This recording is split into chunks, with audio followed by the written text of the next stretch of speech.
Сегодняшний обзор будет интересен не только тем, кто любит настольные игры, но и тем, кто фанатеет от всяких онлайновых арен типа Доты или Лола.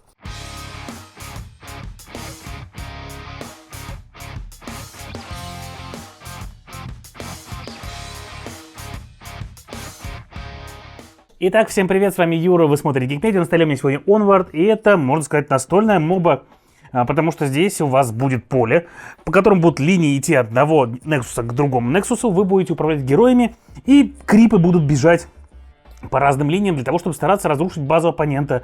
Вы будете же им всячески в этом стараться помочь, уничтожая чужих героев, уничтожая чужих крипов и помогая продвигаться все вперед и вперед и вперед. У каждого героя свои уникальные способности, у каждого героя своя уникальная колода, и героев в игре, даже если у вас не такая огромная коробка, как у нас, а немножко поменьше будет просто базовая, в ней целая пачка. И, в принципе, это все, что вам нужно знать об игре. Конечно же, онлайновую динамику вы здесь не получите, но игра играется достаточно динамично, карты шлепаются одна за другой, вы можете играть реакцией на то, что сыграли ваши оппоненты, и полностью порушить им планы всего одной картой. И пару примеров того, как это было в наших партиях, я вам сегодня расскажу. Давайте разбираться, как играть в Onward. Мы выставили игровое поле. Самое главное, что нужно здесь понять, что у нас есть клеточки леса, клеточки воды и клеточки линий. Плюс, соответственно, есть клеточки с вашими нексусами. И клеточки леса — это те клеточки, которые единственные перекрывают линию видимости фактически. Плюс в клеточках леса вы сможете охотиться на разных существ для того, чтобы добывать себе монетки. Да, в игре есть некоторая экономика, которая позволит вам покупать себе дополнительные предметы и тем самым делать ваших героев сильнее, настраивать между ними еще больше синергии и взаимодействовать с различными элементами игрового поля для того, чтобы, конечно же, уничтожить вашего оппонента раз и навсегда. Каждый герой имеет вот такую карточку. В базе этих карт целая пачка, то есть у нас вот 8 только выложено здесь, и есть еще различные герои. У каждого не только своя специальная способность вот здесь вот, но и своя колода карт, которая даст ему те или иные способности, которые помогают его конкретному образу ведения боя. То есть, например, у нас есть герои, которые будут рассчитаны на то, что они атакуют врага издали. Будут герои, которые сконцентрированы на защите и на том, чтобы защищать своих друзей. Будут герои, которые массово вносят урон в ближнем бою или в дальнем бою. Будут герои, которые сильно помогают двигаться вашим крипам, вашим вот этим маленьким миньончикам, приспешникам по линиям, для того, чтобы они быстрее бежали вперед, уничтожали вот эти башенки и так далее. Вся игра сводится к тому, что вам надо постараться уничтожить вот целый ряд вот этих башенок, чтобы ваши маленькие желтые фигурки, если вы играете желтеньким, пробежали до самой базы оппонента и начали по ней стучать больно. Это же могут делать и ваши герои. Что у каждого героя, что у каждого Нексуса вашего, вашей базы 9 жизней. А вот у этих жизней всего по одной. Но их будут сносить ваши миньончики для того, чтобы вы могли двигаться дальше, а так через них проходить нельзя. Вообще, в принципе, поле достаточно понятное и наглядное. Между всеми элементами, где вы можете подвигаться с одной зоны в другую, нарисованы специальные стрелочки. И если на этих стрелочках стоит такая башенка, через это место конкретно вы пройти не сможете. Играть в игру можно вдвоем, втроем или вчетвером. В зависимости от этого, каждый из игроков возьмет разное количество героев, но фактически всегда у вас должно быть 4 героя с одной стороны, 4 героя с другой стороны, и они вступают в противостояние. Все начинается с того, что изначально вам нужно выбрать одного героя, и у вас будет 2 карты на руках. Вы добираете 2 карты и назначаете одну из них для вашего героя, того героя, которым вы будете ходить в этот ход. Назначаете ее вы лежа вниз лицом, и для этого очень важны 2 параметра. Первый параметр — это его количество движений, а второй параметр — это количество атак, которые сможет сделать этот герой. И вот это количество движений определит инициативу на этот ход. А от инициативы будет зависеть очень многое в игре. Фаза движения вот этих вот миньонов и их активации будет происходить после первого игрока. Поэтому у первого игрока больше шансов сделать что-то очень важное в этом конкретном ходу, чтобы линии двигались в ту сторону, в которую ему нужно. Поэтому оба игрока загадают себе карту. Тот, у которого число больше, тот, соответственно, будет иметь инициативу в этот ход и будет ходить первым. И еще важный момент, то, что у нас здесь лежит такой жетончик. Он, во-первых, с одной стороны отмечает раунды, а с другой стороны отмечает, какая из сторон имеет в данный момент приоритет. И если мы оба сыграем с нашим оппонентом карту с одинаковым количеством очков действия, то я все равно, будучи приоритетом, буду ходить первым, но приоритет перевернется на его сторону. И в следующий раз, соответственно, если у нас будут одинаковые циферки, то другая команда будет ходить первая. Карту эту мы потратили, и за это мы получим определенное количество очков передвижения и количество атак. В частности, вот этот вот мой герой могу сходить на 3 и провести одну атаку. Альтернативно, если вам не нравится то, что у вас выпало на карте, вы всегда можете использовать базовые параметры с его картой самой. То есть, например, у каждого героя изначально это 2 движения и 1 атака. Плюс героев время от времени можно будет улучшать. Если они убивают чужих героев, они получают себе карту уже с улучшенной стороной, и здесь параметры немножко получше, и обилочка немножко мощнее. И вот мой герой вот этот вот побежит. Он побежит типа на 1, 2, 3 и произведет атаку, например, убьет вот этого миньона оппонента. После этого наступает фаза которой ходят миньоны. И в этой фазе мы смотрим, в каждой конкретной клетке, где находятся миньоны, а всегда они будут только в одной клетке находиться. Вот здесь вот у нас в центре поля есть один наш, а один оппонента. 1-1 это ничья, они остаются стоять как стояли. А здесь вот у нас их миньонов 0, наш миньон 1 плюс герой дает еще одну силу, это значит, что у нас есть 2 инерции. И это значит, что наши миньоны будут рваться вперед. Один убьет башенку, правда, башенку они убиваются сами, и поэтому здесь все разбилось. Но башню, тем не менее, мы повредили. Если бы их здесь было двое, то один бы башенку сломал, об нее бы убился, и второй пошел бы вперед. И у нас уже, мы видите, как продвинулись вперед потихонечку.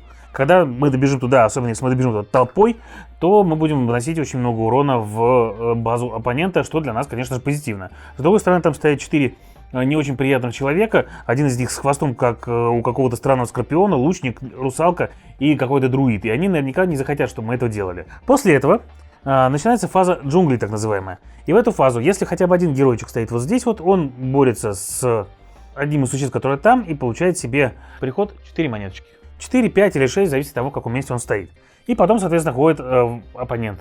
Они пойдут тоже куда-нибудь по своей карте, что-нибудь, может быть, сделают, и продолжится следующий раунд. Важный момент в том, что те герои, которые походили, их карты поворачиваются, и в этом конкретном раунде они больше ходить не будут. Мы выбираем других двух героев, одного мы, одного оппонент, и начиная со второго раунда уже вступает в силу магазинная фаза. У нас здесь лежат 4 колоды карт разных, из каждой колоды выбирается по 2, и это очень разные и всегда полезные предметы. У каждого предмета можно носить один вариант, но, соответственно, каждый предмет будет очень полезным. Некоторые из них будут увеличивать вашу силу атаки, некоторые из них будут увеличивать вашу защиту, некоторые будут давать вам возможность больше двигаться по линиям, некоторые будут давать вам другие какие-то эффекты, которые будут полезны в той или иной ситуации, но все карты максимально полезны, и вам нужно стараться сочетать их способности с тем, что умеют делать ваши герои. В частности, например, у нас есть вот этот вот Harbinger of Revenge, и у нее специальная способность. Она говорит, что когда она входит в зону, то она выталкивает оттуда одного из оппонентов. То есть как вот у нас могло выглядеть? У нас здесь вот стоят вот так вот 2 товарища. Вот здесь стоят тоже наши 2 товарища. Вот здесь уже стоит с ними герой. И мы прекрасно понимаем, что в такой ситуации нам, конечно, герой там это не нужен. Мы входим сюда, за счет этого выталкиваем этого героя вот сюда. И после этого мы молодцы. После этого считаем уже передвижение за счет инерции, которая была бы у наших миньончиков вместе с нашим героем. То есть у нас было бы здесь преимущество, было +1, мы бы, соответственно, подрались бы с миньонами. За каждую силу мы бы убили бы одного, и еще убили бы одну башню, за это убились бы об одного. Правила очень простые. Вы считаете разницу между силой ваших юнитов и юнитов оппонента, и за каждую единицу силы больше вы либо изначально убиваете одного миньона оппонента, потом ломаете башню, а потом идете вперед. Все очень просто. И осталось бы так, но... И мы больше бы ничего не сделали. У нас был маленький плюс, как бы мы никуда бы не прошли. Но, например, у нас мог быть предмет, который дает ей +2 к инерции каждый ход. И за это могли пройти сюда еще на раз, и он бы еще и башенку сломал бы еще одну, сам бы об этом убился. Но, тем не менее, мы уже 2 башни сломали, нам потом будет проще идти. Важный момент в том, что в конце каждой фазы, в каждую локацию, где есть миньоны, или в локацию, которая помечена специальной буковкой, добавляется по одному миньону каждой стороны. То есть в данном случае бы добавилось вот сюда. И это такой вот элемент того, как вам нужно взаимодействовать между вашими героями и предметами. Предметы — это один из видов синергии, который вам нужно учитывать в игре, и на них можно потратить достаточно много денежек, которые вы будете зарабатывать, и они классные, и они вам помогут. В частности, например, вот этот банальный предмет за 7 денежек дает вам +2 к броне. Это значит, что каждый входящий урон в вас будет снижаться на 2. Если, конечно, там нет пробивных свойств. Но давайте дойдем до того, как же мы все-таки будем драться с героями. У миньонов в жизни по одной, поэтому неважно, там любой урон, приходящий в них, их убивает. Но вот, например, столкнулись наши 2 героя, и я хочу одну атаку потратить на него. Я буду тянуть все из той же самой колоды, себе карточки, чтобы смотреть их силу, плюс сравнивать силы атаки, которые у нашего героя. Все в сумме это нанесет ему определенный урон. Но в этом варианте могут быть также всякие бонусы. Во-первых, могут быть бонусы от оружия. Во-вторых, могут быть бонусы от специальных способностей. И вот у этого героя, например, отличный бонус. Он говорит, что он может в любой момент положить на себя горение, жетончик. Вот сюда положил жетончик горения, чтобы увеличить свою силу на 3. И вот он нужно наносить не 3 урона с карточки, а целых 6 урона. На продвинутой стороне у него будет плюс 5 урона еще. И это также не все. За каждое действие, которое делает любой герой, ваш или оппонента, плюс свой ход, вы всегда можете разыгрывать карты, которые дают вам специальные возможности. И у каждого героя эти возможности написаны внизу карты.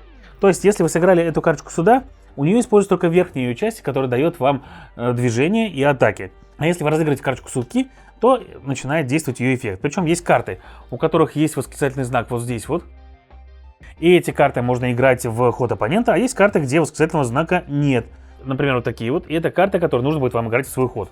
И вот, например, что тоже у этого же героя есть, например, карта, которая позволяет ему удваивать урон, который он наносит. И это позволяет практически моментально убивать любого героя-оппонента. Но когда герой играет любую карту, это также одно из вариантов действий, то оппоненты могут на нее отреагировать. И, например, этот товарищ может сказать: а я играю специальную карту, которая позволяет мне выйти в соседнюю клеточку. И уходит сюда.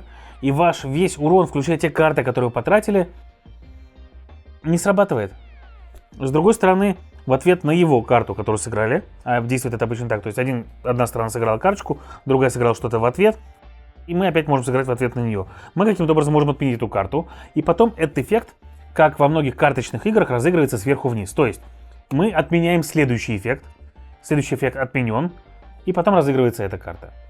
А в противном случае было бы что? Он сначала подвигался, а потом мы увеличили свой урон и уже никуда не достали, потому что у нас только рукопашная атака. В рукопашной атаке и дальней атаке здесь тоже интересный такой момент, который говорит вам следующее. Герои, у которых на карточке нарисован мечик, могут бить только в свою зону. Герои, у которых нарисована стрела в смысле, могут бить только в соседнюю зону. И некоторые предметы помогают им изменить это правило. То есть, надев определенный предмет на героя, он может бить в любые зоны, которые у него есть. А еще есть способности, которые влияют на героев в определенном количестве зон. Или способности, которые влияют на любого героя, в принципе, на игровом поле. Вот, например, там у лучника есть замечательная ультимативная карта, вот такая вот, это золотой обложкой карты, которая, в принципе, вносит очень много урона в любого героя-оппонента на поле. И у нас вот была интересная партия, где мой герой, вот этот вот, уже получил себе специальный предмет, который говорил ему, что после каждого урона, который он нанес, он может полечиться. Что этот герой делал? Он бегал по игровому полю и просто выцеливал чужих героев. Он прибегал к ним, клал на себя горение, тем самым увеличил свою силу и атаковал их раз. За горение, за атаку получал себе 1 урона, потом атаковал еще раз и с помощью своего предмета, после того, как он наносил атаку, он себе весь урон отличивался. Очень оппонентов это сильно бесило, но потом в какой-то момент вышла вон там лучница и пульнула в него на 11 урона прямо со своей базы. Вот таким вот образом она от него отомстила и его вырубила. И при этом это не единственный вариант, как вы улучшаете свою команду. Кроме того, что вы улучшаете ее за счет предметов и за счет убийства оппонентов переворачиваете эти карты на более крутую сторону, в первый раз, когда вы должны замешать свою колоду, вам в колоду добавятся ультимативные карты способностей ваших персонажей. Они замешаются в этой колоде, и если вы, атакуя оппонентов, не сбросите их, вскрывая карточку, чтобы посмотреть, какое на них число, рано или поздно они к вам придут, и вы сможете перевернуть игру просто в свою пользу за счет очень крутых способностей персонажей. Несмотря на то, что на трекере раундов здесь 9 ходов, обычно игра заканчивается за 3-4 раунда, и это часа полтора такого жесткого месилова, тактики, перемещения по игровому полю и вылавливания возможностей. Это вся игра про возможности. Вы всегда смотрите, где может быть брешь в защите оппонента, потому что вот из этой точки вот сюда перебраться не то, что прям быстро и просто, то есть вам нужно несколько движений. Если здесь начинают просаживать вашу группу, так называемую группу центр, то сбоку, возможно, стоит немножко отпустить людей, которые бегут только здесь, а здесь прорываются ближе. Вам всегда нужно следить за всеми 3 линиями и смотреть, где, соответственно, вы могли бы, во-первых, пропустить сами, или где могли прорваться вперед. Для этого нужно, конечно, хорошую синергию между персонажами иметь и понимать каждый, что из них делает. В ответ, например, тоже на убийство наших персонажей, у меня ребята, противники наши, очень сильно сетовали на то, что, например, вот у меня такой убийца Рубака, всех рубит, бегает, а они ничего сделать не могут. Но потом, в какой-то момент, прибежал их персонаж, русалочка, вот эта вот прибежала, вот эта вот. И сказала: вот тебе сюда немота, вот тебе сюда немота. Она разыграла карты, мы до этого карты потратили как раз на то, чтобы сильно навалять всем. И получается так, что в следующий ход мы, в принципе, ничего не могли сделать. У нас были не очень удачные карты на руке. И, в принципе, и способности их не работают, поэтому у нас просто персонажи, которые, как немые, кривые и ничего не смогли сделать. И даже не убивая оппонентов, они, в принципе, выключили 2 наших героя на целый раунд. Это было больно. Так что имейте запас карт в руке, которые будут вам полезны, для этой игры неимоверно важно. И на этом также еще игра не заканчивается. В игре рано или поздно к вам придет вот такое вот существо, вот сюда вот станет. И, как говорится, гидра — это не только полезная кожа, но еще и вкусное мясо. Так вот, в этой гидре, во-первых, у нее будут несколько голов. За убийство каждой головы вы будете получать монетки. А тот, кто последний урон нанес гидре, изначально гидра, вот такая вот, возьмет ее к себе, установит на одну из линий, и она вместе с его миньонами попрет на чужую базу. И, конечно же, оппонентам придется каким-то образом с ней справляться и от нее избавляться, чтобы их базу просто не разрушили, не разжевали. Очень приятные моменты в игре бывают тогда, когда оппоненты, например, прорвались к вашей базе, и вот за счет того, что как раз вы пересилили это, не дали им ее разрушить до конца, вы вырубаете этих оппонентов, и потом просто волной добегаете до их базы и разрушаете их базу. Игра постоянно идет как качели, вы прорываетесь с одной стороны, или оппонент прорывается с другой стороны, и ваши герои бьют его героев, кто-то умирает, и из-за этого выпадает на целый раунд из игры. Но, с другой стороны, камбэки всегда в этой игре бывают эпичные. Потому что пока герой пытается восстановиться, он себе набирает побольше карт под себя, которые потом сможет применить массово. Вот как я сказал, что у всех героев карты уникальны, и колода карт у каждого героя уникальная. Но у каждого героя в колоде есть две карты, которые позволяют ему просто в любой момент передвинуться в соседнюю клеточку. И эти карты могут вам сыграть как важную защитную функцию, то есть вы вышли просто из зоны с оппонентом, или, например, она, наоборот, стреляла в вас, и вы вошли в зону к ней, и она больше не может вас пострелять, потому что радиус нужен один. Но также и это карты, которые вам иной раз позволят пройти ту самую лишнюю клеточку для того, чтобы нанести последний урон кому-то, или, например, добить базу оппонента. Так что в игре очень важны тайминги, в игре очень важен расчет, и в игре не то чтобы сильно много рандома. То есть вот на этих картах, когда вы атаки выбираете там от 1 до 3, но если у вас один, то это один с плюсиком, и значит вы тянете еще одну карту и можете внести еще больше урона. Ну и еще один момент, на мой взгляд, конечно же, приятнее в эту игру играть большой компанией, то есть на 4 человека, когда каждый управляет двумя героями. Во-первых, это легче для того, чтобы управлять героями, а во-вторых, это веселее, потому что всегда можно сказать, что, блин, мой коллега что-то не тащит, и во всем был он виноват. С одной стороны, с другой стороны, потом порадоваться вместе, как вы здорово прошли здесь, как он там защитился с той стороны там, и как вы вместе разомочили базу оппонента. Так что если вам нужна хорошая соревновательная игра, можно сказать дуэлька, в которой можно еще играть командой. Если вы любите мобы на компьютере или в цифре в принципе, если вам нравится возможность играть тактически, разыгрывать всякие неприятные для оппонентов плюшки в самые неожиданные моменты, то вот Onward вам наверняка зайдет. И, как я уже сказал, конечно же, очень приятно то, что она играется не особо сильно долго, и это добавляет ей определенного шарма. Это все на сегодня, что я вам хотел рассказать. С вами был Юра, вы смотрели Geek Media. Всем пока!